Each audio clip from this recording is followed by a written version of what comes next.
சென்னை திருவொற்றியூரில் அரை மணி நேரம் இடியுடன் கனமழை கொட்டி தீர்த்தது. தொடர் மழையால் தியாகராஜ சுவாமி கோவிலுக்குள் முழங்கால் அளவுக்கு வெள்ளம் சூழ்ந்ததால் பக்தர்கள் அவதிக்கு ஆளாகினர்.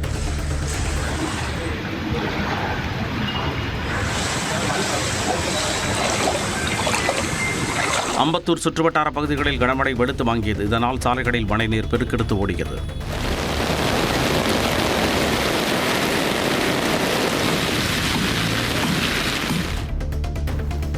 காஞ்சிபுரம் மற்றும் சுற்றுவட்டார பகுதிகளில் 2 மணி நேரத்திற்கும் மேலாக கனமழை பெய்தது. ஓரிக்கை, செவிலிமேடு, உத்திரமேரூர், வாலாஜாபாத், ஒரக்கடம் உள்ளிட்ட பகுதிகளில் மழை பெய்தது. இதன் காரணமாக ஸ்ரீபெரும்புதூர் அருகே சுங்குவார் சத்திரம் பகுதியில் சென்னை பெங்களூரு தேசிய நெடுஞ்சாலையில் மழைநீர் தேங்கி நின்றது. இதனால் அவ்வழியாக சென்ற வாகன ஓட்டிகள் கடும் சிரமத்திற்கு ஆளாகும் நிலை ஏற்பட்டது.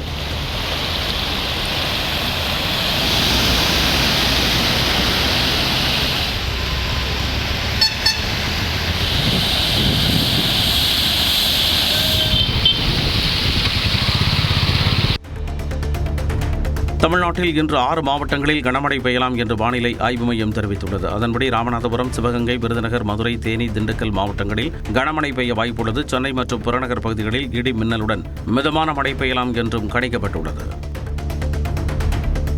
பொதுக்கூட்டங்கள் மற்றும் ரோட் ஷோக்களை 3 மணி நேரத்திற்குள் நடத்தி முடிக்க வேண்டும் என கட்டுப்பாடு விதிக்க தமிழக அரசு திட்டமிட்டுள்ளது. அரசியல் கட்சிகள் பொதுக்கூட்டங்களை நடத்துவதற்கான வழிகாட்டு நெறிமுறைகளை வகுப்பதற்காக சென்னை தலைமைச் செயலகத்தில் அனைத்துக் கட்சி கூட்டம் நடைபெற்றது.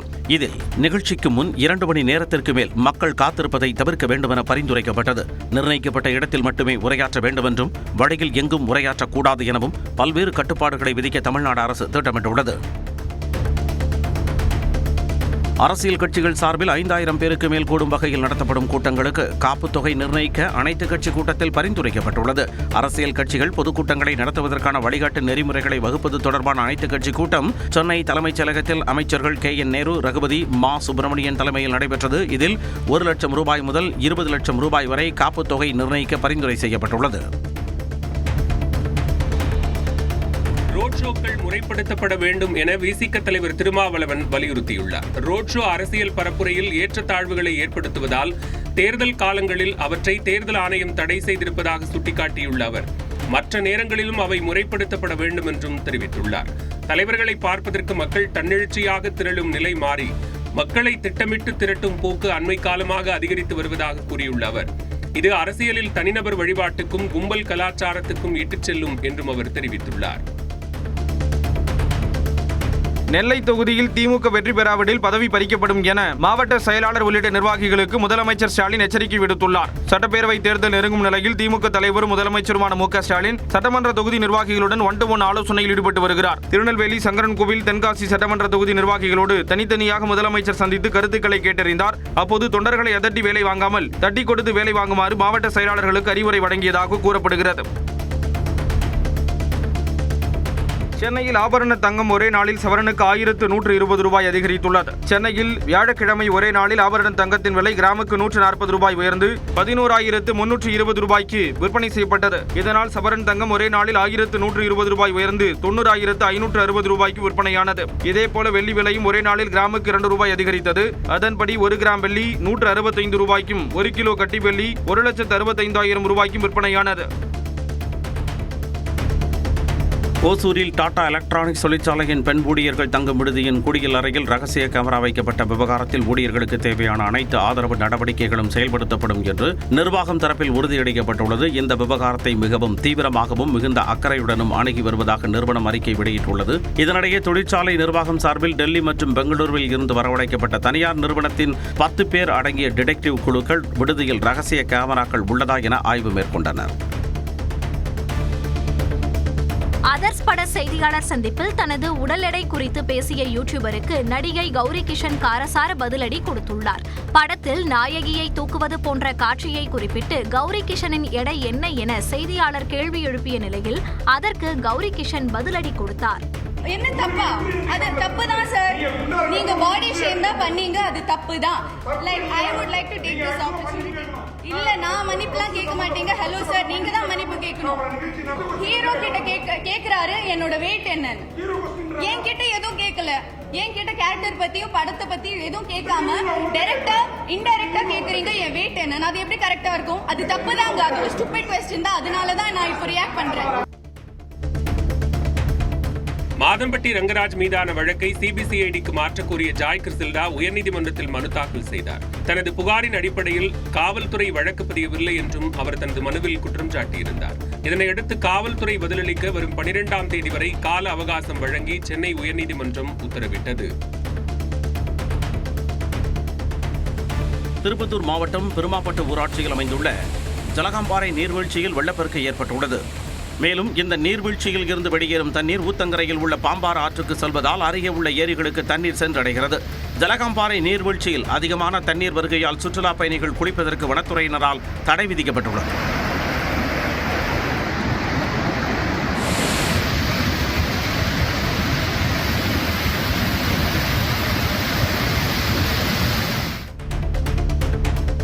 விழுப்புரத்தில் நகை இன்சூரன்ஸ் பணத்தை பெறுவதற்காக ரயிலில் நகை காணாமல் போனதாக நாடகமாடிய கணவன் மனைவி கைது செய்யப்பட்டனர். சென்னை சைதாப்பேட்டையைச் சேர்ந்தவர்கள் மகாலிங்கம் ருக்குமணி தம்பதியர். இவர்கள் கடலூர் மாவட்டம் நெல்லிக்குப்பம் அருகே ரயிலில் வந்தபோது பையில் வைத்திருந்த 296 கிராம் தங்க நகைகள் திருடப்பட்டதாக காவல் நிலையத்தில் புகார் அளித்தனர். விசாரணையில் நகை இன்சூரன்ஸ் பணத்தை பெறுவதற்காக அவர்கள் நாடகமாடியது தெரிய வந்ததால் கைது செய்யப்பட்டனர். அவர்களிடமிருந்து 140 கிராம் தங்க நகைகள், சுமார் 31 லட்சம் ரூபாய் ரொக்கம் பறிமுதல் செய்யப்பட்டது.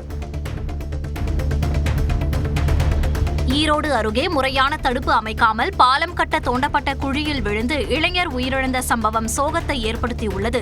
திருப்பூர் மாவட்டம் ஊத்துக்குழியை அடுத்த குன்னம்பதி கிராமத்தை சேர்ந்த யோகநாதன் என்பவர் பெருந்துறையை அடுத்த கனிப்பாளையம் பகுதியில் சென்றபோது போதிய வெளிச்சம் இல்லாதது உள்ளிட்ட காரணங்களால் அங்கு பாலம் கட்ட தோண்டப்பட்டு இருந்த குழியில் விழுந்து உயிரிழந்தார். சம்பவம் நடந்த இடத்தில் பேரிகார்டு உள்ளிட்ட எந்த தடுப்புகளும் அமைக்கப்படாததே உயிரிழப்புக்கு காரணம் என கிராம மக்கள் குற்றம் சாட்டுகின்றனர். இச்சம்பவம் குறித்து போலீசார் விசாரித்து வருகின்றனர். மதுபான கடைகளில் காலி பாட்டில்களை திரும்ப பெறும் திட்டத்தில் டாஸ்மாக் ஊழியர்களை பயன்படுத்தக்கூடாது என டாஸ்மாக் விற்பனையாளர்கள் சங்க மாநில கூட்டத்தில் வலியுறுத்தப்பட்டுள்ளது. டாஸ்மாக் விற்பனையாளர்கள் நலச்சங்க மாநில செயற்குழு கூட்டம் அரியலூரில் நடைபெற்றது. அதில் 10 ஆண்டுகள் பணிபுரியும் ஊழியர்கள் பணி நிரந்தரம் செய்யப்பட வேண்டும் என்றும் வலியுறுத்தப்பட்டது. புதுச்சேரி சங்கராபரணி ஆற்று நீரில் நுரை பொங்கி வருவதால் ரசாயனம் கலந்துள்ளதாக விவசாயிகள் அச்சம் தெரிவிக்கின்றனர். கனமழையால் வீடூர் அணை நிரம்பியதை தொடர்ந்து தண்ணீர் திறக்கப்பட்டதால் சங்கராபரணி ஆற்றில் வெள்ளப்பெருக்கு ஏற்பட்டது. தற்போது வினாடிக்கு 1500 கனஅடி நீர் வந்து கொண்டிருக்கும் நிலையில் மணலிப்பட்டு, செட்டிப்பட்டு, கைக்கிளப்பட்டு ஆகிய படுகை அணை வழியாக வரும் நீரில் நுரை பொங்கி வருகிறது. இதனால் சுற்றுவட்டார பகுதிகளில் உள்ள தொழிற்சாலைகளில் இருந்து கழிவுகள் ஆற்றில் திறந்துவிடப்படுகிறதா என அதிகாரிகள் ஆய்வு செய்ய வேண்டும் என விவசாயிகள் கோரிக்கை விடுத்துள்ளனர். திண்டுக்கல் மாவட்டம் கொடைக்கானல் அன்னை தெரேசா மகளிர் பல்கலைக்கழகத்தில் நடைபெற்ற 32வது பட்டமளிப்பு விழாவில் தமிழக ஆளுநர் RN ரவி பங்கேற்று பட்டங்களை வழங்கினார். அட்டுவம்பட்டி பகுதியில் அமைந்துள்ள அன்னை தெரேசா மகளிர் பல்கலைக்கழகத்தில் படித்த 376 இளங்கலை முதுகலை ஆராய்ச்சி மாணவியர்களுக்கு நேரடியாக தமிழக ஆளுநர் RN ரவி பட்டங்களை வழங்கினார். மேலும் 8111 மாணவிகள் விழாவில் கலந்து கொள்ளாமல் பட்டங்களை பெற்றனர். இவ்விழாவில் தமிழ்நாடு உயர்கல்வித்துறை அமைச்சரும் பல்கலைக்கழக இணை வேந்தருமான கோவி செழியன் பங்கேற்பார் என தெரிவிக்கப்பட்ட நிலையில் அவர் பங்கேற்கவில்லை. பீகாரில் முதற்கட்டமாக 121 தொகுதிகளில் நடைபெற்ற தேர்தலில் 64.6 விழுக்காடு வாக்குகள் பதிவாகின. கடந்த 25 ஆண்டு வரலாற்றில் இந்த ஆண்டு தேர்தலில்தான் 60 விழுக்காடை தாண்டி வாக்குகள் பதிவானதாக தேர்தல் ஆணையம் தெரிவித்துள்ளது. இதற்கு முன்பு 2000ஆவது ஆண்டு 62.60% வாக்குகள் பதிவாகி இருந்ததே அதிகபட்சமாகும். மாலை 6 மணிக்கு வாக்குப்பதிவு முடிவடைந்ததும் மின்னணு வாக்குப்பதிவு இயந்திரங்கள் சீல் வைக்கப்பட்டு வாக்கு எண்ணும் மையத்திற்கு கொண்டு செல்லப்பட்டன. 122 தொகுதிகளில் வரும் 11ஆம் தேதி 2ஆம் கட்ட தேர்தல் நடைபெறுகிறது. வரும் 14ஆம் தேதி வாக்குகள் எண்ணப்பட்டு முடிவுகள் வெளியிடப்பட உள்ளன. பாட்னாவில் பீகார் முன்னாள் முதலமைச்சரும் ராஷ்டிரிய ஜனதா தள கட்சியின் நிறுவனருமான லாலு பிரசாத் யாதவ் குடும்பத்துடன் சென்று தனது வாக்கினை பதிவு செய்தார். அவரது மனைவி ராப்ரி தேவி, மகா கத்பந்தன் கூட்டணியின் முதலமைச்சர் வேட்பாளர் தேஜஸ்வி யாதவ், அவரது மனைவி ராஷ்டி யாதவ் உள்ளிட்டோர் தங்களது ஜனநாயக கடமையை ஆற்றினர். பின்னர் செய்தியாளர்களை சந்தித்த லாலு பிரசாத் யாதவ் மாற்றம் ஏற்படும் என்று கூறினார். தனது வாகனத்தின் மீது தாக்குதல் நடத்தியவர்களின் மார்பில் புல்டோசரை ஏற்றுவோம் என்று பீகார் துணை முதலமைச்சர் விஜயகுமார் சின்ஹா பகிரங்கமாக மிரட்டல் விடுத்துள்ளார். தனது வாகனம் மீதான தாக்குதல் குறித்து மாவட்ட காவல் கண்காணிப்பாளருக்கு தொலைபேசியில் தொடர்பு கொண்டு பேசிய துணை முதலமைச்சர் ராஷ்டிரிய ஜனதா தள கட்சியின் குண்டர்கள் மீது நடவடிக்கை எடுக்கும்படி கேட்டுக் கொண்டார். பின்னர் செய்தியாளர்களிடம் பேசிய அவர், தேசிய ஜனநாயக கூட்டணி மீண்டும் ஆட்சிக்கு வரவிருப்பதால் ராஷ்டிரிய ஜனதா தளம் கட்சியினர் பீதியடைந்திருப்பதாக கூறினார். பீகாரில் முதற்கட்ட தேர்தலில் தேசிய ஜனநாயக கூட்டணி மிகப்பெரிய முன்னிலை பெற்றிருப்பதாக பிரதமர் நரேந்திர மோடி கூறியுள்ளார். இதுகுறித்து தனது எக்ஸ் பக்கத்தில் பதிவிட்டுள்ள அவர், முதற்கட்ட வாக்குப்பதிவில் காணப்பட்ட வெற்றி அலை இரண்டாவது கட்ட தேர்தலிலும் தொடரும் என்று நம்பிக்கை தெரிவித்துள்ளார்.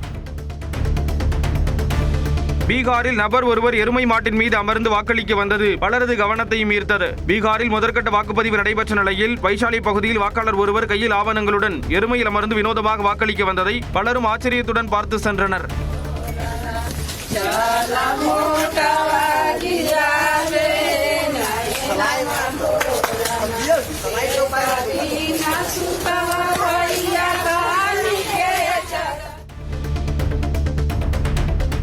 சபரிமலை கோயில் தங்கத்தகடு திருட்டு வழக்கில் 7வது குற்றவாளியான முன்னாள் திருவாபரணம் ஆணையர் KS பைஜு கைது செய்யப்பட்டார். தங்க நகைகளை பதிவு செய்து சரிபார்ப்பதை மேற்பார்வையிடுவதற்கு பொறுப்பாளரான பைஜு ஆவணங்களை முறையாக கையாளவில்லை என்று குற்றம் சாட்டப்பட்டுள்ளது.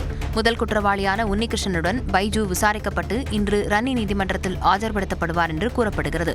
பைஜுவுடன் இந்த வழக்கில் காவலில் எடுக்கப்பட்டவர்களின் எண்ணிக்கை 4ஆக உயர்ந்துள்ளது. வரும் ஜனவரி மாதம் நடைபெறும் மகளிர் IPL கிரிக்கெட் தொடரில் பங்கேற்கும் அணிகள் தாங்கள் தக்கவைக்கும் வீராங்கனைகளின் பட்டியலை வெளியிட்டுள்ளன. டெல்லி, மும்பை அணிகள் தலா 5 வீராங்கனைகளையும், பெங்களூரு அணி 4 பேரையும் தக்கவைத்துள்ளன. குஜராத் அணி 2 பேரையும், UP வாரியர்ஸ் அணி 1 மட்டும் தக்கவைத்துக் கொண்டு மற்றவர்களை விடுவித்துள்ளன. மதுரையைச் சேர்ந்த கமலினி குணாலனை மும்பை அணி தக்கவைத்துக் கொண்டது. அதிகபட்சமாக Smriti Mandhana, Ashleigh Gardner, Nat ரூத், சிவர் பிரண்டன் ஆகியோர் தலா 3.5 கோடி ரூபாய்க்கு தக்க வைக்கப்பட்டுள்ளனர். மகளிர் IPL தொடருக்கான ஏலம் இம்மாத இறுதியில் நடைபெறவுள்ளது. கபடியில் சாதித்த சென்னை கண்ணகி நகர் வீராங்கனை கார்த்திகாவை இயக்குநர் லோகேஷ் கனகராஜ் நேரில் சந்தித்து வாழ்த்தினார். மாலை அணிவித்தும் பூங்கொத்து கொடுத்தும் தனது வாழ்த்துக்களை தெரிவித்தார். கார்த்திகாவை ஊக்கப்படுத்தும் விதமாக 1 லட்சம் ரூபாய்க்கான காசோலையையும் இயக்குநர் லோகேஷ் கனகராஜ் வழங்கினார். கண்ணகி நகர் பகுதிக்கு பலமுறை வந்துள்ளதாக தெரிவித்துள்ள அவர், மாநகரம் திரைப்பட படப்பிடிப்பு இங்கே நடைபெற்றதாகவும் நினைவு கூர்ந்தார். பஹ்ரைனில் நடைபெற்ற 3வது இளையோர் ஆசிய விளையாட்டுப் போட்டியில் பளுதூக்கக்கூடிய பிரிவில் 2 வெள்ளிப் பதக்கங்களை வென்ற மகாராஜனுக்கு சொந்த ஊரான தூத்துக்குடியில் உற்சாக வரவேற்பு அளிக்கப்பட்டது.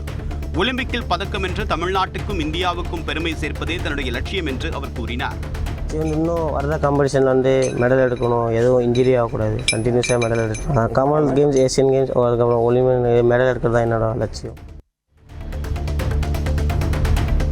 இந்திய ஹாக்கி கூட்டமைப்பின் 100ஆண்டு விழாவில் பங்கேற்பதற்காக துணை முதலமைச்சர் உதயநிதி ஸ்டாலின் 2 நாள் பயணமாக டெல்லி சென்றார். சென்னையிலிருந்து விமானம் மூலம் டெல்லி சென்ற அவருக்கு விமான நிலையத்தில் சிறப்பான வரவேற்பு அளிக்கப்பட்டது. இரவு டெல்லியில் தங்கிய துணை முதலமைச்சர் அங்கு இன்று நடைபெறும் ஹாக்கி இந்தியா 100ஆண்டு விழாவில் பங்கேற்கவிருக்கிறார். அதைத் தொடர்ந்து டெல்லியிலிருந்து இன்று மாலையே சென்னை திரும்ப உள்ளார். தன்னை பற்றி ரகசிய கோப்புகள் இருப்பதாக எண்ணி கோடநாடு பங்களாவுக்குள் எடப்பாடி பழனிசாமி தனது ஆட்களை அனுப்பியதாக அமமுக பொதுச் செயலாளர் டிடிவி தினகரன் தெரிவித்துள்ளார். சென்னை அடையாற்றில் செய்தியாளர்களை சந்தித்த அவர், கட்சியில் இருந்து தன்னை நீக்கிய பிறகு ரகசியங்களை வெளியிடுவேன் என்று எடப்பாடி பழனிசாமி பயந்ததாக கூறினார். கோடநாட்டில் போய் அந்த வாட்ச்மேனை கட்டி வாயெல்லாம் போட்டுட்டு அங்கே போய் என்னத்தை ஃபைலை தேடினாங்கல்ல, பாவம் பழனிசாமி அங்கே போய் தேடிட்டு இருந்தார். அது காரணம் நான் ஏதாவது வெளில விட்டுருவேன், என்னது கைதுக்கு காரணமாக இருக்கா, நான் கட்சி விட்டு நீக்கிட்டு உண்மைதான். தான் எப்பொழுதும் எடப்பாடி பழனிசாமிக்கு சிம்ம சொப்பனம்தான் என்றும் டிடிவி தினகரன் தெரிவித்தார். கூட்டணி வைக்காமல் வெல்ல முடியாது என்ற நிலையை தங்கள் கட்சி மாற்றி காட்டும் என நாம் தமிழர் கட்சியின் தலைமை ஒருங்கிணைப்பாளர் சீமான் தெரிவித்துள்ளார். முடியாதுன்னு நீ சொல்ற, கூட்டணி வைக்காம எப்படி ஜெயிக்க முடியும்னு. நான் தனிச்சு நின்று வெல்றனா இல்லையான்னு மட்டும் பாருங்க. நீங்க கொஞ்சம் காலம் எடுக்கும், அவ்வளவுதான். அது முடியாது, உங்களால முடியாதுன்னு சொல்லுங்க, ஒதுங்குங்க. யாராலும் முடியாதுன்னு சொல்லாதீங்க. எவராலும் முடியாததை என்னால் முடியும், எங்களால் முடியும் சொல்றதுக்கு பேர் தான் சாதனை. அதை விட்டு யாராலும் முடியாது, யாராலும் முடியாது அவங்க போய் நின்று புலம்பிக்கிட்டு, நான் இல்லைன்னா என்ன, என் பிள்ளை செய்வான், இன்னொருத்த வருவான், என் முன்னோர்கள் கத்திட்டு போனா, நான் வருவேன் நான் நினைச்சு விட்டு போனா, வந்தான் வந்து நிக்கிறேன்ல. பாலியல் குற்றம் நடந்த பின் கைது செய்வதை விட குற்றமே நடக்காமல் தடுப்பதுதான் முக்கியம் என தமிழக பாஜக துணைத் தலைவர் குஷ்பு கூறியுள்ளார். ரொம்ப வேடிக்கையா இருக்கு இவங்க சொல்றது, குற்றவாளிங்க உடனே நாங்க புடிச்சிட்டோங்கிறது. நீங்க இந்த குற்றம் நடக்காம பாக்குறது தான் உங்களுடைய பொறுப்பு, அதுக்காக தான் நீங்க ஆட்சியில இருக்கீங்க.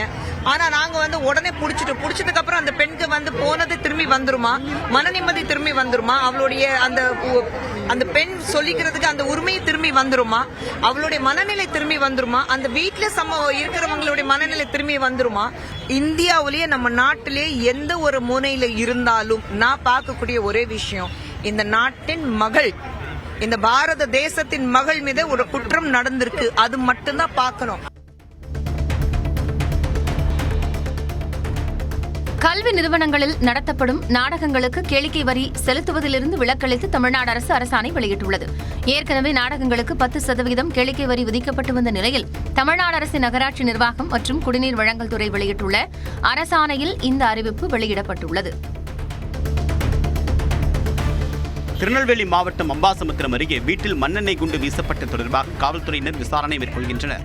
செட்டிமேடு பகுதியை சேர்ந்தவர் அமுதா வீட்டின் மீது அடையாளம் தெரியாத நபர்கள் 2 பாட்டில்களை வீசியுள்ளனர். இந்த தாக்குதலில் யாருக்கும் எந்த காயமும் ஏற்படவில்லை, பொருட்கள் ஏதும் சேதமடையவில்லை. இது தொடர்பாக தகவல் அறிந்து வந்த காவல்துறையினர் தடயங்களை சேகரித்து விசாரணை மேற்கொண்டனர். சேலம் மாவட்டம் எடப்பாடி அருகே பணி நேரத்தில் மதுபோதையில் ரகளையில் ஈடுபட்ட அரசு தொடக்கப்பள்ளி தலைமை ஆசிரியர் கைது செய்யப்பட்டார். நாச்சிமுத்து அரசு துவக்கப்பள்ளியின் தலைமை ஆசிரியர் தங்கராசு பணி நேரத்தில் பள்ளி வளாகத்திலேயே மதுபோதையில் ரகளையில் ஈடுபட்டதாக கூறப்படுகிறது. இதனை தட்டி கேட்ட மாணவர்களின் பெற்றோர்களையும் தகாத வார்த்தைகளால் பேசியுள்ளார். இதுகுறித்து பெற்றோர் அளித்த புகாரின் பேரில் வந்த காவல்துறையினர் தலைமை ஆசிரியர் தங்கராசுவை கைது செய்தனர்.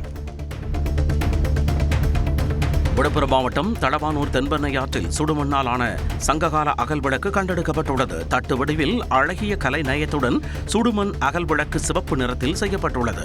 பண்டைய காலத்தில் விளக்கு பிரதானமாக இருந்ததால் சற்று தட்டையான 4 திரிகளை பயன்படுத்தும் வகையில் குடியாக செய்து தயாரிக்கப்பட்டுள்ளது. வேலூர் மாவட்டம் மேல்பாடியில் மழைநீருடன் கழிவுநீர் கலந்து வீடுகளுக்குள் புகுந்ததால் பொதுமக்கள் அவதியடைந்துள்ளனர். மேல்பாடி ஆஞ்சநேயர் கோவில் தெருவில் சுமார் 30 வீடுகள் இருக்கக்கூடிய நிலையில் இந்த பகுதி மிகவும் தாழ்வாக உள்ள நிலையில் முறையான கால்வாய் வசதி கிடையாது என்று கூறப்படுகிறது. இதனால் அந்த பகுதியில் பெய்த மழைநீருடன் கழிவுநீரும் சேர்ந்து தெருவில் தேங்கியதால் மக்களின் இயல்பு வாழ்க்கை பாதிக்கப்பட்டுள்ளது. இதற்கு நிரந்தர தீர்வு காணப்பட வேண்டும் என்று அந்த பகுதி மக்கள் கோரிக்கை விடுத்துள்ளனர். புதுச்சேரி வீராம்பட்டினம் பகுதியில் உள்ள அரசு உயர்நிலைப் பள்ளியில் ஆசிரியர் பற்றாக்குறை உள்ளதாக கூறி வகுப்புகளை புறக்கணித்து மாணவர்கள் போராட்டத்தில் ஈடுபட்டனர். ஆசிரியர் பற்றாக்குறை காரணமாக பாடங்கள் சரியாக நடத்தப்படாமல் மாணவர்கள் தேர்வில் தோல்வி அடையக்கூடிய நிலை உள்ளதாக குற்றம் சாட்டப்படுகிறது. இதனை கண்டித்து பள்ளி வாயிலில் 100க்கும் மேற்பட்ட மாணவர்களும் அவர்களுக்கு ஆதரவாக பெற்றோரும் போராட்டத்தில் ஈடுபட்டனர். இதையடுத்து எம்எல்ஏ தட்சிணாமூர்த்தி மற்றும் அதிகாரிகள் நேரில் வந்து மாணவர்களுடன் பேச்சுவார்த்தை நடத்தினார். ராமநாதபுரம் மாவட்டம் பரமக்குடியில் அனுமதியின்றி ஆர்ப்பாட்டத்தில் ஈடுபட்ட 100க்கும் மேற்பட்டோர் கைது செய்யப்பட்டனர். சிவகங்கை மாவட்டம் இளையான்குடி அருகே இளமனூரில் பிளக்ஸ் போர்டு வைப்பது தொடர்பாக இரு தரப்பினரிடையே மோதல் ஏற்பட்டது. இதன் ஒரு பகுதியாக பரமக்குடி 5 முனை பகுதியில் 200க்கும் மேற்பட்டோர் ஒன்று கூடி ஆர்ப்பாட்டத்தில் ஈடுபட்டனர். இதையடுத்து அந்த பகுதியில் 300க்கும் மேற்பட்ட காவலர்கள் பாதுகாப்பாக குவிக்கப்பட்டதுடன் போராட்டத்தில் ஈடுபட்டவர்கள் கைது செய்யப்பட்டு தனியார் திருமண மண்டபத்தில் அடைக்கப்பட்டனர். மின்வாரியம் அலட்சிய போக்குடன் செயல்படுவதாக கூறி சென்னை பெருங்குடி கல்லுக்குட்டை பகுதியில் இந்திய ஜனநாயக வாலிபர் சங்கம் சார்பில் ஆர்ப்பாட்டம் நடைபெற்றது. கல்லுக்குட்டை பகுதியில் பழுதடைந்த மின்கம்பங்களை மழைக்காலத்திற்கு முன்பாக சரி செய்ய வேண்டும், மின்கம்பிகளை தரைக்கு கீழ் பதித்து முறையான மின் விநியோகம் வழங்க வேண்டும், அனைத்து பகுதிக்கும் 3 நிலை மின் இணைப்பு வழங்க வேண்டும் உள்ளிட்ட கோரிக்கைகளை முன்வைத்து போராட்டம் நடைபெற்றது.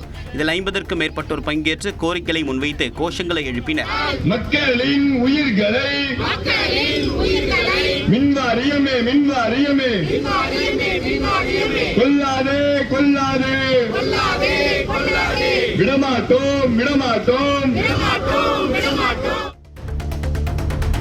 ஐசிசி மகளிர் உலக கோப்பையை வென்ற இந்திய கிரிக்கெட் வீராங்கனைகளுடன் பிரதமர் மோடி கலந்துரையாடினார். அப்போது தங்களின் முகம் எப்படி எப்போதும் பொலிவுடன் இருக்கிறது என ஹர்லின் தியோல் ஜாலியாக கேள்வி கேட்க மக்களின் அன்பே காரணம் என மோடி பதிலளித்தார்.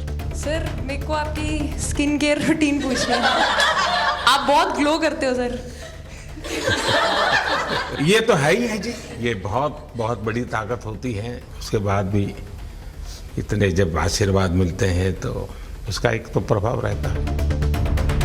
ஆஸ்திரேலியாவுக்கு எதிரான 4வது T20 போட்டியில் 48 ரன்கள் வித்தியாசத்தில் இந்திய அணி வெற்றி பெற்றுள்ளது. 5 போட்டிகள் கொண்ட தொடரில் ஒரு போட்டி மழையால் கைவிடப்பட்ட நிலையில் இரு அணிகளும் தலா ஒரு போட்டியில் வென்றிருந்தன. இந்நிலையில் குயின்ஸ்லாந்தில் நடைபெற்ற 4வது போட்டியில் முதலில் பேட்டிங் செய்த இந்தியா 167 ரன்கள் சேர்த்தது. அதிகபட்சமாக கேப்டன் கில் 46 ரன்கள் சேர்த்த நிலையில் பின்னர் விளையாடிய ஆஸ்திரேலியா 119 ரன்களுக்கு ஆல் அவுட் ஆனது. இதனால் தொடரில் 2-1 என இந்தியா முன்னிலையில் உள்ளது. ஆன்லைன் சூதாட்ட செயலியை விளம்பரப்படுத்திய வழக்கில் முன்னாள் கிரிக்கெட் வீரர்கள் சுரேஷ் ரெய்னா, ஷிகர் தவான் ஆகியோரின் 11 கோடி ரூபாய் மதிப்புள்ள சொத்துக்களை அமலாக்கத்துறை தற்காலிகமாக முடக்கியது. 1xBet செயலி நிறுவனம் நிதி மற்றும் பண மோசடியில் ஈடுபட்டதாக அமலாக்கத்துறை வழக்கு பதிவு செய்து விசாரித்து வருகிறது. இந்த செயலியை ஊக்குவிக்கும் வகையில் விளம்பரங்களில் நடித்ததாக ரெய்னாவின் 6 கோடியே 64 லட்சம் ரூபாய் சொத்துக்களும் தவானின் 4 கோடியே 50 லட்சம் ரூபாய் சொத்துக்களும் முடக்கம் செய்யப்பட்டதாக அமலாக்கத்துறை தெரிவித்துள்ளது. நான் ஸ்டாப் பிரைம் டைமில் அடுத்ததாக அதிமுக்கியத்துவம் வாய்ந்த டாப் 25 செய்திகளின் அணிவகுப்பை பார்க்க இருக்கிறோம். தமிழ்நாட்டில் பொதுக்கூட்டங்களுக்கு வகுக்கப்பட உள்ள நெறிமுறைகள், சென்னை மற்றும் புறநகரில் கனமழை உள்ளிட்ட செய்திகளை டாப் 5 தமிழ்நாடு பகுதியில் பார்க்கலாம். அரசியல் கட்சிகள் சார்பில் 5000 பேருக்கு மேல் கூடும் வகையில் நடத்தப்படும் கூட்டங்களுக்கு காப்புத் தொகை நிர்ணயிக்க அனைத்துக் கட்சி கூட்டத்தில் பரிந்துரைக்கப்பட்டுள்ளது. கரூர் கூட்ட நெரிசலை தொடர்ந்து அரசியல் கட்சி பொதுக்கூட்டங்களை நடத்துவதற்கான வழிகாட்டு நெறிமுறைகளை 10 நாட்களுக்குள் வகுக்க வேண்டும் என்று தமிழ்நாடு அரசுக்கு சென்னை உயர்நீதிமன்றம் உத்தரவிட்டிருந்தது. அதன் அடிப்படையில் சென்னை தலைமைச் செயலகத்தில் அமைச்சர்கள் KN நேரு, ரகுபதி, மா சுப்பிரமணியன் தலைமையில் அனைத்துக் கட்சி கூட்டம் நடைபெற்றது. இதில் 5000 பேருக்கு மேலான மக்கள் கூடும் கூட்டங்களுக்கு கட்டுப்பாடு விதிக்க திட்டம் வகுக்கப்பட்டுள்ளது. அதன்படி நிகழ்ச்சி பாதுகாப்பு கண்காணிப்பு குழுக்களை மாவட்ட ஆட்சியர்கள் அமைக்கவும், குறைந்த ஆபத்து, மிதமான ஆபத்து, அதிக ஆபத்து என நிகழ்ச்சி நடத்தும் இடங்களை வரையறுக்க வேண்டும் என்றும் பரிந்துரைக்கப்பட்டுள்ளது. மேலும் அரசியல் கட்சிகளின் கூட்டத்தில் பங்கேற்பவர்களின் எண்ணிக்கைக்கு ஏற்ப காப்புத் தொகை நிர்ணயிக்கவும் திட்டம் தீட்டப்பட்டுள்ளது. மேலும் ரோட் ஷோ நடத்துவதற்கு தேசிய, மாநில நெடுஞ்சாலைகள் ஆணையம் அல்லது உள்ளாட்சி நிர்வாகத்திடம் அனுமதி பெறும் வகையில் கட்டுப்பாடு விதிக்க திட்டமிடப்பட்டுள்ளது. பொதுக்கூட்டங்கள், ரோட் ஷோக்களை 3 மணி நேரத்திற்குள் நடத்தி முடிக்க வேண்டும் என்றும் பரிந்துரைக்கப்பட்டுள்ளது. அங்கீகரிக்கப்பட்ட இடங்களில் கூட்டங்கள் நடத்த 10 நாட்கள் முதல் 15 நாட்கள் அனுமதி கோர வேண்டும் என கட்டுப்பாடு விதிக்க திட்டம் தீட்டப்பட்டுள்ளது. நிகழ்ச்சிக்கு முன் 2 மணி நேரத்திற்கு மேல் மக்கள் காத்திருப்பதை தவிர்க்க வேண்டும் என்றும் கூட்டத்தில் பரிந்துரை செய்யப்பட்டுள்ளது. சென்னை மற்றும் புறநகர் பகுதிகளில் பரவலாக மழை பெய்ததால் குளிர்ச்சியான சூழல் நிலவியது. சென்னையில் வடபழனி, கோடம்பாக்கம், திருவொற்றியூர், ராயபுரம், மணலி, கொளத்தூர் உள்ளிட்ட பகுதிகளில் பரவலாக மழை பெய்தது.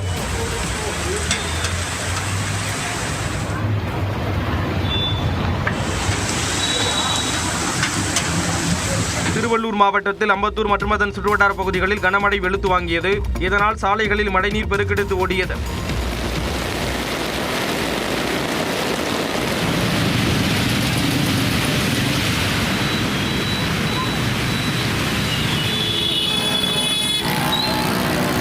அதேபோல பொன்னேரி, சின்னக்காவணம், பழவேற்காடு, கிருஷ்ணாபுரம் உள்ளிட்ட பகுதிகளில் கனமழை கொட்டி தீர்த்தது.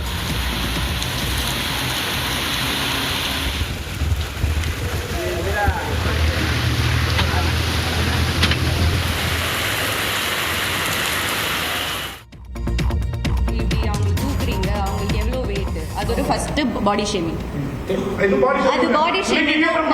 நீங்க பேசும்போது நான் உங்களை இன்டரப்ட் பண்ணல, நான் பேசுறேன், நீங்க இன்டரப்ட் பண்ணாதீங்க. அது டைரக்டரோட சாய்ஸ்ங்க. நீங்க யாருங்க அது கேக்குறதுக்கு? அவங்க எவ்வளவு வெயிட்னா அது ஒரு ஸ்டூபிட் क्वेश्चन தாங்க. நான் உங்களுக்கே சொல்றேன், அது ஒரு ஸ்டூபிட் क्वेश्चन தாங்க. தனது எடை குறித்து அநாகரிகமாக பேசிய யூடியூபரை நடிகை கௌரி கிஷன் வெளுத்து வாங்கிய காட்சிகள் தான் இவை.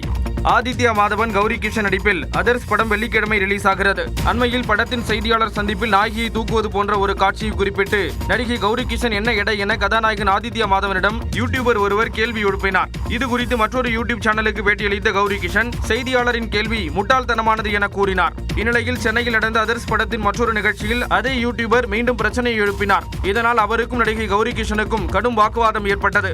மன்னிப்பு கேட்குமாறு யூடியூபர் கூற அதற்கு துணிச்சலாக கௌரி கிஷன் மறுத்துவிட்டார்.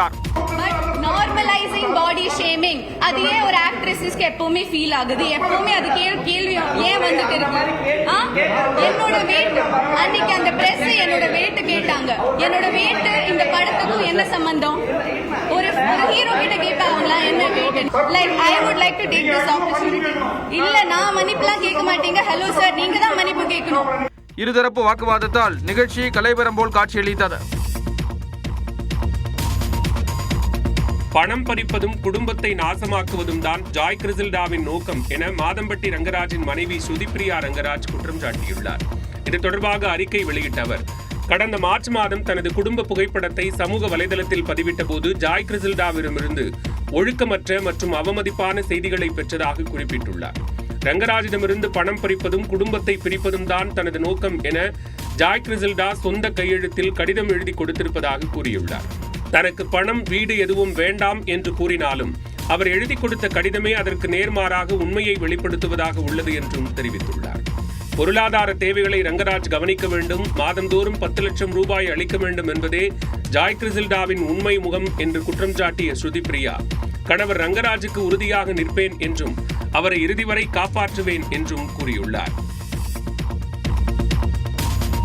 ஓசூரில் டாடா தொழிற்சாலையில் பெண் ஊழியர்கள் தங்கும் விடுதியின் குளியல் அறையில் ரகசிய கேமரா வைக்கப்பட்ட விவகாரத்தில் ஊழியர்களுக்கு தேவையான அனைத்து ஆதரவு நடவடிக்கைகளும் செயல்படுத்தப்படும் என நிர்வாகம் தரப்பில் உறுதியளிக்கப்பட்டுள்ளது. ராயக்கோட்டையில் இயங்கி வரும் டாடா தொழிற்சாலையில் பெண் ஊழியர்கள் தங்கும் விடுதியின் குளியல் அறையில் ரகசிய கேமரா வைக்கப்பட்ட சம்பவத்தில் 2000க்கும் மேற்பட்ட பெண் ஊழியர்கள் போராட்டத்தில் ஈடுபட்டனர். இந்நிலையில் அதே விடுதியில் தங்கியிருந்த வடமாநில ஊழியரான நீலாகுமாரி குப்தா ரகசிய கேமரா வைத்தது கண்டுபிடிக்கப்பட்டு அவர் கைது செய்யப்பட்டார். ரகசிய கேமராக்களில் எடுக்கப்பட்ட வீடியோக்களை தனது நண்பருக்கு அவர் அனுப்பியது விசாரணையில் தெரியவந்தது. இந்நிலையில் விடுதியில் மற்ற அறைகளில் ரகசிய கேமராக்கள் இருக்குமோ என்ற சந்தேகம் பெண் ஊழியர்கள் மத்தியில் ஏற்பட்டுள்ளது.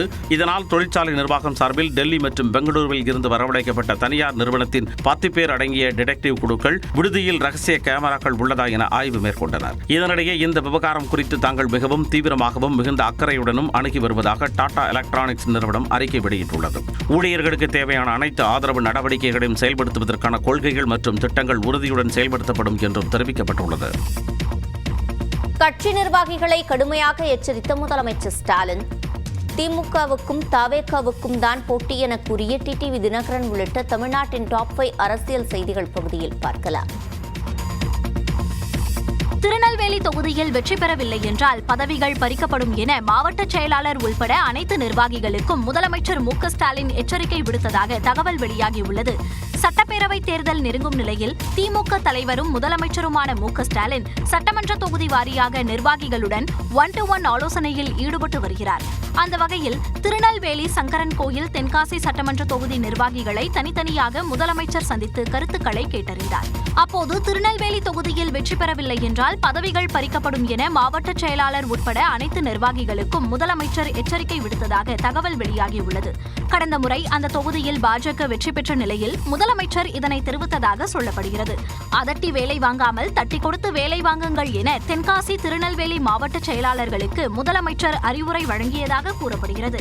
எஸ்ஐஆர் பணிகளில் உள்ள குழப்பங்களினால் லட்சக்கணக்கான வாக்காளர்கள் நீக்கப்படும் அபாயம் உள்ளது என்பதால் வாக்காளர்களின் விவரங்களை சேகரிக்கும் பணிகளுக்கு திமுகவினர் மிகுந்த முக்கியத்துவம் அளிக்க வேண்டும் எனவும் நிர்வாகிகளிடம் முதலமைச்சர் வலியுறுத்தியிருக்கிறார். இந்த சந்திப்பின் போது திமுக மண்டல பொறுப்பாளர் கனிமொழி எம்பியும் உடனிருந்தார். அரசியல் கட்சி கூட்டங்களுக்கான வழிகாட்டு நெறிமுறைகள் தொடர்பாக திமுக, அதிமுக, காங்கிரஸ், மார்க்சிஸ்ட் கம்யூனிஸ்ட் கட்சிகளின் தலைவர்கள் கருத்து தெரிவித்துள்ளனர். நீதிமன்றத்துடைய டைரக்ஷன்ல தான் இந்த கூட்டம் கூடப்பட்டிருக்கு. ஆக இது நீதிமன்றத்திற்கு சமர்ப்பிக்கப்படும் ஃபண்டமெண்டல் ரைட்ஸில் இருக்கின்ற ஆர்டிகல் 19(1)(b) என்பதை மீறாத வகையில் எந்த கண்டிஷன் போட்டாலும் திராவிட முன்னேற்ற கழகத்தின் சார்பில் அதை ஏற்றுக்கொள்வது என்று அது மாதிரி அங்கீகரிக்கப்பட்ட இடங்கள்ல தான் இந்த மாதிரி கூட்டங்கள் நடக்கணும். அது ஆளுங்கட்சியாக இருந்தாலும் எதிர்கட்சிகளாக இருந்தாலும் சரி அந்த இடங்கள்ல நடக்கணும் அப்படின்றது போடுங்க. தமிழ்நாடு காங்கிரஸ் கமிட்டியின் சார்பாக இந்த தொகை அதிகமான தொகை, இதை சாதாரண சிறிய சிறிய இயக்கங்கள் எதிர்கொள்ள முடியாது. ரோட் ஷோ அலோவ் பண்ணணும், அதை இன்னும் சிம்பிளிஃபை பண்ணணும். 7 மணினா 7 மணிக்கு தலைவரில் கூட்டிட்டு போயிடணும். அது மாதிரி சில சஜஷன் சொல்லியிருக்கோம். இருக்கிற அந்த SOSல இருக்கிற பல்வேறு விதிமுறைகள் எல்லாம் ஜனநாயக நெறிமுறைகளுக்கு விரோதமானது, ஜனநாயக உரிமையை பறிக்கிற மாதிரி இருக்காது. ஒரு திடீர்னு இப்போ ஒரு காவல் நிலைய அத்துமீறல் வந்து போச்சு, 15 நாளைக்கு முன்னாடி நம்ம எப்படி அனுமதி கேட்க முடியும்? உனக்கும் பாட்டாளி மக்கள் கட்சிக்கும் எந்த சம்பந்தமும் இல்லை, என்னோடும் எந்த சம்பந்தமும் இல்லை என்று பகிரங்கமாக நான் சொல்லியிருக்கேன். அன்புமணிக்கும் தனக்கும் எந்த சம்பந்தமும் இல்லை என்று பாமக நிறுவனர் ராமதாஸ் பகிரங்கமாக அறிவித்த காட்சிதான் இது. பாமகவில் தந்தை மகனிடையே ஏற்பட்ட மோதல் கடந்த சில நாட்களுக்கு முன்பாக சேலம் அருகே இருதரப்பு தாக்குதலாக மாறியது. இந்நிலையில் விழுப்புரம் மாவட்டம் தைலாபுரம் தோட்ட இல்லத்தில் செய்தியாளர்களை சந்தித்த பாமக நிறுவனர் டாக்டர் ராமதாஸ் தமிழ்நாடு அமைதி பூங்காவாக திகழ வேண்டும் என்று மறைந்த தன்னுடைய நண்பர் கலைஞர் அடிக்கடி கூறுவார் என்று குறிப்பிட்டார். நாகரிகமான அரசியலை எல்லோரும் அது எந்த கட்சியாக இருந்தாலும் அமைதியாக நடத்த வேண்டும். தமிழகம் அமைதி போகாவாக திகழ வேண்டும் என்று அடிக்கடி மறைந்த என்னுடைய நண்பர் கலைஞர் அவர்கள் சொல்லுவார்கள். இப்படி கத்திக்கப்பட வச்சிருந்து அடிக்கிறது, கொல்ல போகிறது, கொலை மிரட்டல், நீ இருக்க மாட்ட, உயிரோடு இருக்க மாட்ட அப்படின்லாம் பேசுறது, இதெல்லாம்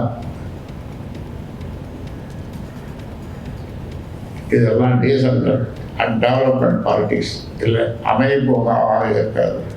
அன்புமணி தனி கட்சி தொடங்கிக் கொள்ளலாம் என்று கூறிய ராமதாஸ் பாமகவினர் எந்த சூழ்நிலையிலும் எதிர்வினையாற்றக்கூடாது என்றும் அறிவுறுத்தினார். பாமகவின் பெயர் மற்றும் கொடிகளை அன்புமணி பயன்படுத்தக்கூடாது என்றும் ராமதாஸ் திட்டவட்டமாக தெரிவித்தார்.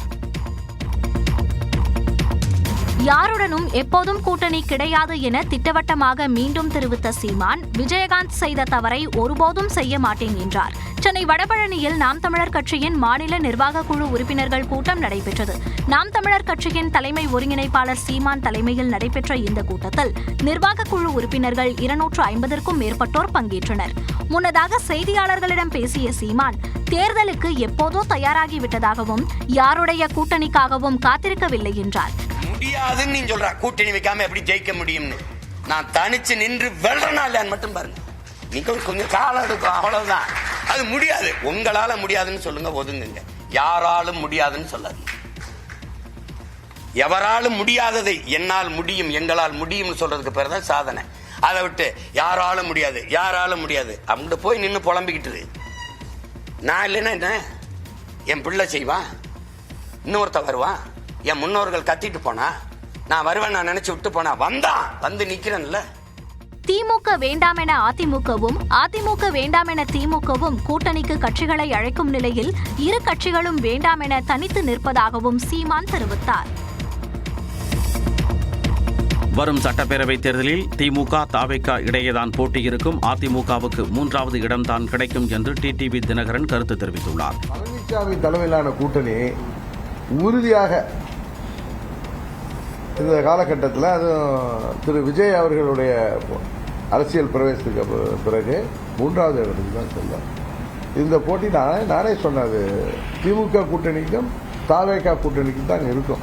சென்னையில் செய்தியாளர்களிடம் பேசிய அவர், சினிமாவில் இருந்து அரசியலுக்கு வந்த விஜய் எடப்பாடி பழனிசாமியை முதலமைச்சர் ஆக்குவாரா என்றும் கேள்வி எழுப்பினார். ஒரு சினிமாவில் 30 வருஷம் சூப்பர் ஸ்டாராக இருக்கிற ஒரு நடிகர் மாற்றத்தை உருவாக்கன்னு மாநாடு நடத்தி அவர் அண்ணன் பழனிசாமியை தோல்ல தூக்கிட்டு போய் முதலமைச்சர் ஆக்க வேண்டிய அளவுக்கு என்ன பழனிசாமி காமராஜரா இல்லை கக்கனா?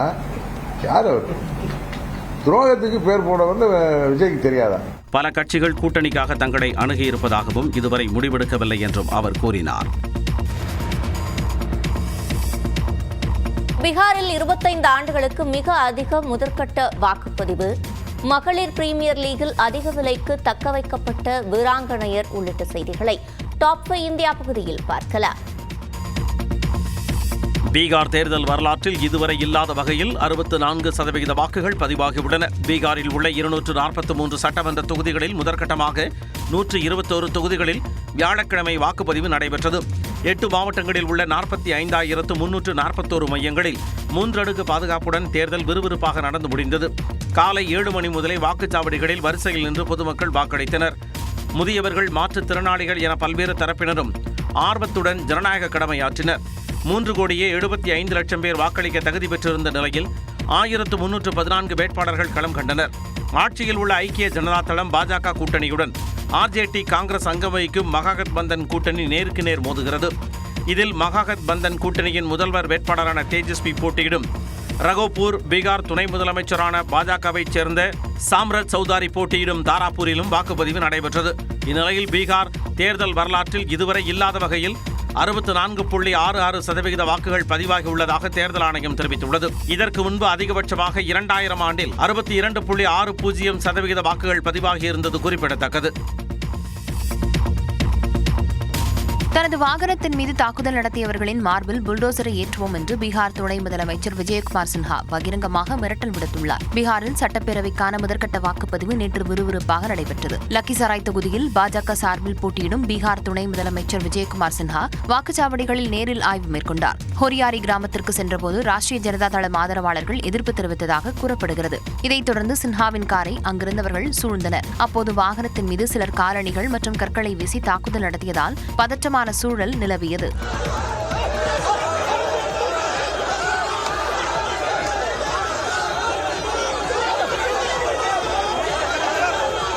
உடனடியாக மாவட்ட கண்காணிப்பாளருக்கு தொலைபேசியில் தொடர்பு கொண்டு பேசிய துணை முதலமைச்சர் ராஷ்டிரிய ஜனதா தள கட்சியின் குண்டர்கள் மீது நடவடிக்கை எடுக்கும்படி கேட்டுக் கொண்டார். செய்தியாளர்களிடம் பேசிய விஜயகுமார் சின்ஹா தேசிய ஜனநாயக கூட்டணி மீண்டும் ஆட்சிக்கு வரவிருப்பதால் ராஷ்டிரிய ஜனதா தளம் கட்சியினர் பீதியடைந்திருப்பதாக கூறினார். தன் வாகனம் மீது தாக்குதல் நடத்தியவர்களின் மார்பில் புல்டோசர் ஏற்றப்படும் என்றும் மிரட்டல் விடுத்தார்.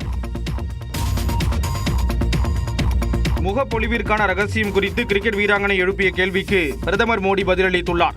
உலகக் கோப்பையை வென்ற இந்திய மகளிர் அணியினர் உடனான சந்திப்பின் போது வங்கதேசத்திற்கு எதிரான போட்டியில் காயமடைந்தது குறித்து பிரதமர் வினவியதற்கு பிரத்திகா ராவல் பதிலளித்தார்.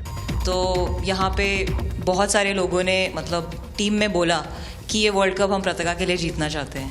तो मेरे को इन लोगों ने नहीं बताया बट मेरे को किसी और ने बताया टीम के बाहर कि ऐसे आपके लिए बोल रहे हैं वहाँ पे. तो இதேபோன்று பிரதமரிடம் பேசிய நட்சத்திர வீராங்கனை ஜெமிமா அரையிறுதி சுற்றில் தான் அடித்த சதம் குறித்த நினைவுகளை பகிர்ந்து கொண்டார். मेरा सेंचुरी हुआ but I feel that if हैरिदी का पार्टनरशिप और मेरा नहीं होता नहीं तो दीप्ति अंदर आके वो impact innings Richa and then Aman playing that 8 balls 15 if that wouldn't happen maybe we would have not won the semi-finals but I think everyone collectively had that belief. பிரதமரின் முகப்பொலிவிற்கான காரணம் என்ன என்று ஹர்லின் தியோர் கலகலப்பாக கேட்டார். அதற்கு லட்சக்கணக்கான மக்களின் அன்பும் ஆசீர்வாதமும் தான் காரணம் என பதிலளித்தார். आपकी स्किन केयर रूटीन पूछ रहे हैं. आप बहुत ग्लो करते हो सर. बहुत बड़ी ताकत होती है समाज से इतना, क्योंकि अब मेरा सरकार में भी 25 साल हो गए हैं हेड ऑफ द गवर्नमेंट, तो ये लंबा समय होता है.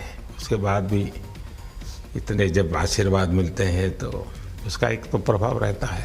இதேபோன்று தனது தாயின் ஹீரோ தாங்கள்தான் என வீராங்கனை அருந்ததி குறிப்பிட்டார். கடந்த முறை கோப்பையின்றி பிரதமரை சந்தித்ததை நினைவு கூர்ந்த கேப்டன் ஹர்மன்பிரீத் கவுர் மற்றும் துணை கேப்டன் ஸ்மிருதி மந்தனா தற்போது கோப்பையுடன் சந்தித்தது பெருமை அளிப்பதாக கூறினர். சபரிமலை கோயில் தங்கத்தகடு திருட்டு வழக்கில் 7வது குற்றவாளியான முன்னாள் திருவாபரணம் ஆணையர் KS பைஜு கைது செய்யப்பட்டார். சபரிமலை ஐயப்பன் கோயிலில் துவாரபாலகர் சிலை மீதிருந்த தங்கத்தகடு திருடப்பட்ட வழக்கை கேரள உயர்நீதிமன்றத்தின் உத்தரவின் பேரில் சிறப்பு புலனாய்வு குழு விசாரணை நடத்தி வருகிறது. இந்த வழக்கில் இதுவரை உன்னிகிருஷ்ணன் மற்றும் தேவசம் போர்டு முன்னாள் அதிகாரிகளான முராரி பாபு, சுதீஷ்குமார் ஆகியோர் கைது செய்யப்பட்டு சிறையில் அடைக்கப்பட்டுள்ளனர். இவ்வழக்கில் 7வது குற்றவாளியாக சேர்க்கப்பட்டுள்ள பைஜு நேற்று திருவனந்தபுரத்தில் உள்ள குற்றப்பிரிவு அலுவலகத்தில் விசாரணைக்காக ஆஜரானார். விசாரணைக்கு பிறகு சிறப்பு புலனாய்வு குழு அவரை கைது செய்தது. 2019 ஜூலை மாதத்தில் சபரிமலை ஐயப்பன் சன்னதி வாயிலில் உள்ள துவாரபாலகர் சிலைகளின் தங்க முலாம் அகற்றப்பட்ட போது திருவாபரணம் ஆணையராக பணியாற்றி வந்தவர் KS பைஜு. துவாரபாலகர் தங்க முலாம் அகற்றப்பட்டு முக்கிய குற்றவாளி உன்னிகிருஷ்ணனிடம் ஒப்படைக்கப்பட்ட போது பைஜு விடுப்பில் இருந்துள்ளார். அந்த முக்கியமான நாட்களில் பைஜுவின் வருகை இல்லாதது சதித்திட்டத்தின் ஒரு பகுதியாக இருக்கலாம் என்று சிறப்பு புலனாய்வு குழு சந்தேகிக்கிறது. இந்நிலையில் இன்று ரன்னி நீதிமன்றத்தில் பைஜு ஆஜர்படுத்தப்படுவார் என்று கூறப்படுகிறது. வரும் ஜனவரி மாதம் நடைபெறும் மகளிர் IPL கிரிக்கெட் தொடரில் பங்கேற்கும் அணிகள் தாங்கள் தக்கவைக்கும் வீராங்கனைகளின் பட்டியலை வெளியிட்டுள்ளன. அதன்படி டெல்லி அணி ஷபாலி வர்மா, ஜெமிமா ரோட்ரிக்ஸ், தென்னாப்பிரிக்க வீராங்கனை மரிசென் கேப், ஆஸ்திரேலிய வீராங்கனை அனபெல் சதர்லாண்ட், நிக்கி பிரசாத் ஆகியோரை தக்கவைப்பதாக தெரிவித்துள்ளது. மும்பை அணி இங்கிலாந்து வீராங்கனை நேட் சிவர் பிராண்டன், ஹர்மன்பிரீத் கவுர், மேற்கிந்திய தீவுகள் அணி வீராங்கனை ஹோலி மேத்யூஸ், அமன்ஜோத் கவுர், மதுரையைச் சேர்ந்த கமலினி குணாளன் ஆகியோரை தக்கவைத்துள்ளது. பெங்களூரு அணி ஸ்மிருதி மந்தனா, ரிச்சா கோஷ், ஆஸ்திரேலிய வீராங்கனை எலிஸ்பெரி, ஸ்ரேயங்கா பாட்டில் ஆகியோரை தக்க வைத்துள்ளது. குஜராத் டைட்டன் அணி ஆஸ்திரேலிய வீராங்கனையான ஆஸ்லி கார்னன், பெர்த் மூனியையும், ஊபி வாரியர்ஸ் அணி ஸ்வேதா சராவத்தை மட்டும் தக்க வைத்துக் கொண்டு மற்ற வீராங்கனைகளை விடுவித்துள்ளனர். அதிகபட்சமாக ஸ்மிருதி மந்தனா, ஆஸ்லி கார்ட்னர், நேட் சிவர் பிராண்டன் ஆகியோர் தலா 3.5 கோடி ரூபாய்க்கு தக்க வைக்கப்பட்டுள்ளனர். அணியை கட்டமைக்க 15 கோடி ரூபாய் வரை செலவிடலாம் என்ற நிலையில் ஊபி வாரியர்ஸ் அணியிடம் அதிகபட்சமாக 14 கோடியே 50 லட்சம் ரூபாய் கையிருப்பு உள்ளது.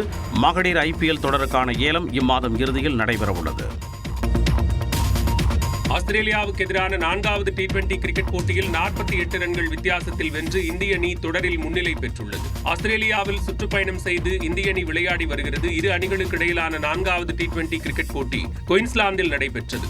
டாஸ் வென்ற ஆஸ்திரேலிய அணி பந்து வீச்சை தேர்வு செய்தது. அதன்படி முதலில் களமிறங்கிய இந்திய அணி 20 ஓவர்கள் முடிவில் 8 விக்கெட் இழப்புக்கு 167 ரன்கள் குவித்தது. அதிகபட்சமாக சுப்மன் கில் 46 ரன்கள் குவித்தார். தொடர்ந்து விளையாடிய ஆஸ்திரேலிய வீரர்கள் இந்திய வீரர்களின் பந்து வீச்சுக்கு ஈடு கொடுக்க முடியாமல் தவித்தனர்.